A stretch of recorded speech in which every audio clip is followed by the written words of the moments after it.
Oi, hoje estamos aqui com o nosso quadro Respondendo Perguntas que vocês mandaram. Essa semana o nosso tema foi ciência. Estamos aqui, dessa vez não com participantes, porém com uma cientista de verdade para responder as perguntas corretamente, com certeza. Ela já já aparece. Mas enfim, vamos para nossas perguntinhas. Primeira pergunta: como o universo se formou? Oi, eu estou realmente muito feliz de estar participando desse programa e muito feliz que vocês me chamaram como cientista da semana. Mas respondendo a primeira pergunta, como o universo formou, é bem simples de explicar, mas não foi nada simples quando aconteceu. O universo antes era uma pequena bolinha concentrada, toda a matéria. Toda a matéria era concentrada nela. Por exemplo, um bom exemplo é uma bexiga. Ó, por exemplo, eu vou dar o exemplo de uma bexiga. Era um ponto em que toda a matéria era concentrada.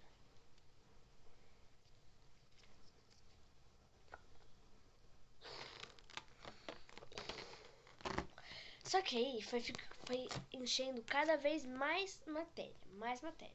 Cada vez a matéria da bexiga foi aumentando, cada vez mais.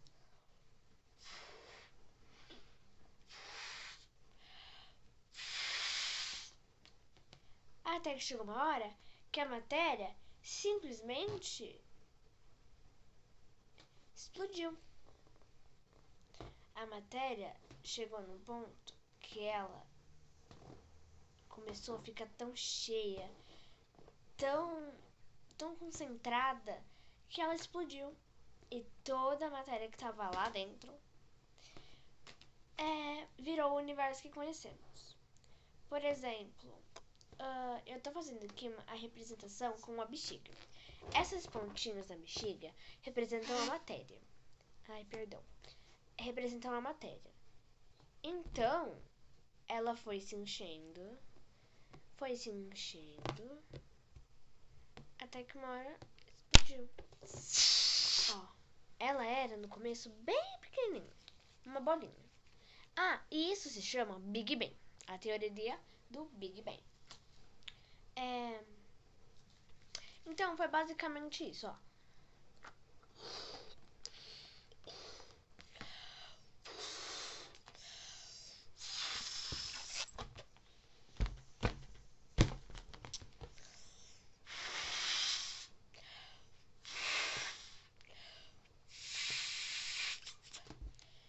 Que foi enchendo tanto, mais tanto, que uma hora explodiu. E isso foi toda a matéria que conhecemos hoje.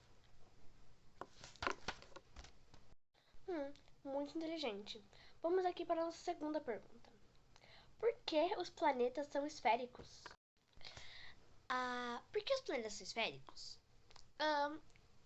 Por conta de um fenômeno natural que se chama gravidade.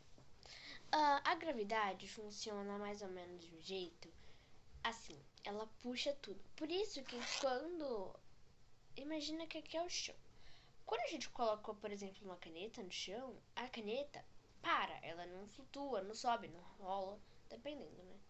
Ela fica parada ali, ela não sai dali. Você colocou ali, ela para, acabou, morreu.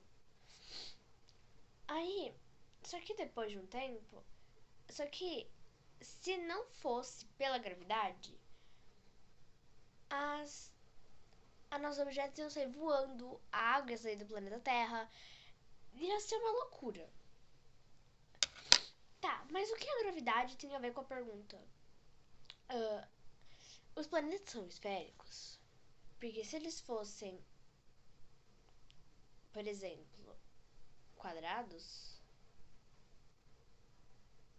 que se os planetas fossem quadrados, a gravidade ia puxar essas pontas e ia começar a ficar a pressão do espaço, ia empurrar essas pontas e a gravidade iria puxar, e de qualquer forma iria ficar uma coisa esférica. Então, por isso que os planetas são esféricos. Realmente muito bom. Vamos para a nossa terceira pergunta. Qual a composição do universo e a classificação dos planetas? Bom, sobre a composição do universo, ele é composto por várias coisas. Muitas, muitas, muitas. Satélites naturais, planetas, estrelas, galáxias, buracos negros, enfim, muita coisa. Se eu fosse falar por tudo que ele é composto, eu ia ficar até amanhã falando.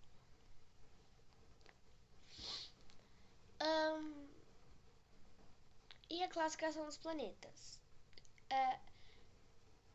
Os planetas têm duas classificações, rochosos e gasosos. Os rochosos são os sólidos e os gasosos são os que são feitos de ar, são tipo uma nuvem. Por isso são planetas. Os rochosos são Mercúrio, Vênus, Terra e Marte. E os gasosos são Júpiter, Saturno, Urano e Netuno. É isso. Bom, nossa quarta pergunta. Por que a astronomia foi importante para os povos antigos? A astronomia antigamente foi muito importante principalmente, por exemplo, ao olhar para as estrelas, eles conseguiam identificar épocas de seca, épocas chuvosas, épocas de colheita, quando ia chover, quando ia nevar, quando ia acontecer muita coisa. Então, era realmente muito importante. Por isso. Bom, quinta pergunta. O que Galileu contribuiu para a nossa astronomia? O que ele contribuiu para a ciência? Galileu foi um astrônomo muito importante hoje para a ciência, um cientista também, que ele foi a pessoa que fez os primeiros desenhos detalhados da Lua. Então, por que ele fez isso? Por causa da luneta de Galileu. O nome completo dele é Galileu Galilei, tá? Por causa dessa luneta de Galileu, a astronomia é o que é hoje. Ele fez a primeira luneta e conseguiu observar a Lua. Isso ajuda muito, muito, muito mesmo na astronomia. Muito. Por isso que ele é tão importante assim. Sem ele, a tecnologia não teria avançado tanto. Sexta pergunta. O que é um método científico? O método científico vem de um problema. Os cientistas estudam esse problema e fazem coisas chamadas hipóteses. Por exemplo, uma pergunta.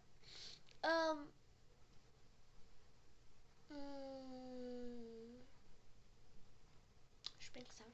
Por que um objeto para de andar quando nós paramos de empurrar? É uma pergunta científica. Só ciência consegue explicar. Por exemplo,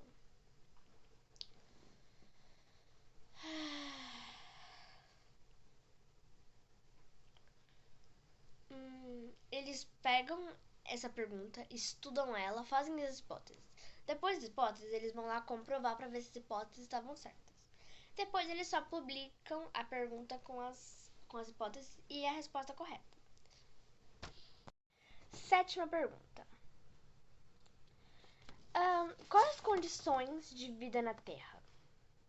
As condições de vida na Terra são duas para ter vida. Sem elas, não seria possível a vida. A primeira é a atmosfera. A atmosfera é basicamente o que segura o ar no planeta Terra. Porque a atmosfera é como se fosse uma camada de ar da Terra que segura o ar na Terra, porque senão o ar podia sair pelo espaço e a gente não ia respirar o ar que a gente respira hoje, a gente não existiria. E a segunda coisa é a distância entre a Terra e o Sol. Por exemplo, aqui é a nossa queridíssima Terra. E aqui o nosso queridíssimo... E aqui o nosso queridíssimo Sol. A Terra, se ela tivesse... Imagina que ela é aqui. Se ela tivesse um pouquinho mais perto do Sol, a gente ficaria muito quente e morreria de calor. Agora, se ela ficasse mais longe, a gente ia morrer congelado. Por isso que a distância entre a Terra e o Sol é fenomenal para a existência de vida na Terra. Impressionante. Oitava pergunta. Quais são os movimentos da Terra e o que eles causam? Os movimentos da Terra são a rotação e a translação. A rotação é quando ela gira em torno de si mesma. Ela faz isso aqui, ó. Com essa caneta não dá pra ver direito. Ela faz basicamente isso aqui, ó, em torno dela mesma. E a translação é quando ela gira em volta do Sol. Então, ela gira em torno de si mesma e do Sol. Então, essa é a translação. A translação dura 1 ano. Quando a Terra está girando e bate exatamente no ponto que ela estava, deu 00 de 30. Deu 00 de 31 de dezembro. Pode contar. E a rotação dura 1 dia. Ela gira em torno de si mesma. Então, ela gira ao redor do Sol, demora 365 dias. E por que tem o ano bissexto? O ano bissexto é porque ela não gira exatamente certinho todos os anos.